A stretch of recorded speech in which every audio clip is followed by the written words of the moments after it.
Hi, welcome back. Today we're going to talk about St. Thomas Aquinas, one of the best Aristotelians. Aquinas was born in Aquino in Italy in 1225 and lived till 1274. He was a member of the Dominican order and is a saint in the Catholic Church. He has many works on philosophy and theology and is often referred to as the Angelic Doctor. Aquinas is one of the scholastic philosophers. The scholastics were Christian philosophers who lived in the Middle Ages. Modern philosophers tend to disregard the scholastics, but many of them, such as Aquinas, are truly great thinkers. After this episode, we're going to be spending a lot of time with the moderns, so we wanted to cover this greatest of the scholastics first. In his writings, Aquinas draws heavily on all the thinkers who have come before him. For all his arguments, he likes to quote other famous philosophers. Of these, his favorite is Aristotle.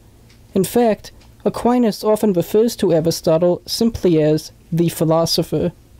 Aquinas has a systematic way in which he presents his arguments. He always starts by considering all possible objections to his argument, making the best case possible against his own argument. He always tries to have at least 3 objections, but sometimes there are many more, even numbering in the 20s. He supports all these objections with quotes.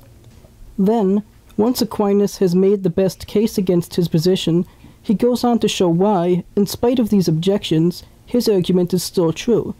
He examines each objection and shows why it is wrong, noting what the element of truth in the objection is. Aquinas uses this method of reasoning to address all sorts of issues, ranging from more abstract and technical kinds of philosophy to more practical philosophy, such as political philosophy. Aquinas defines what makes a law just.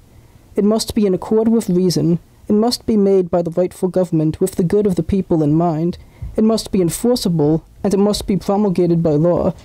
He also explains why a system of checks and balances is important for government, 5 centuries before the United States Constitution.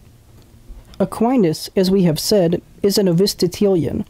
He accepts the Aristotelian metaphysics that we looked at in the last episode, with act and potency, the 4 causes, and teleology. He takes this metaphysics and uses it to help understand Christian thought. Aquinas agrees with Aristotle's teleology, the idea that everything has a purpose. You recall that Aristotle said our final end, as rational beings, is to contemplate the highest rational good.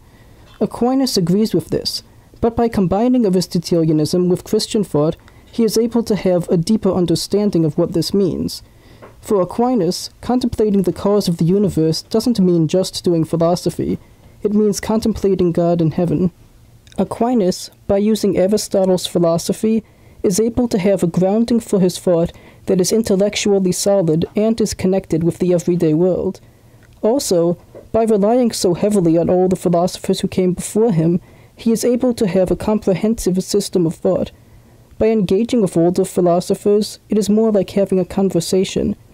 This is in contrast to our next philosopher, who, dissatisfied with what the philosophers before him had to say, wanted to start philosophy over again. We hope you join us next time to talk about Descartes. Happy philosophizing!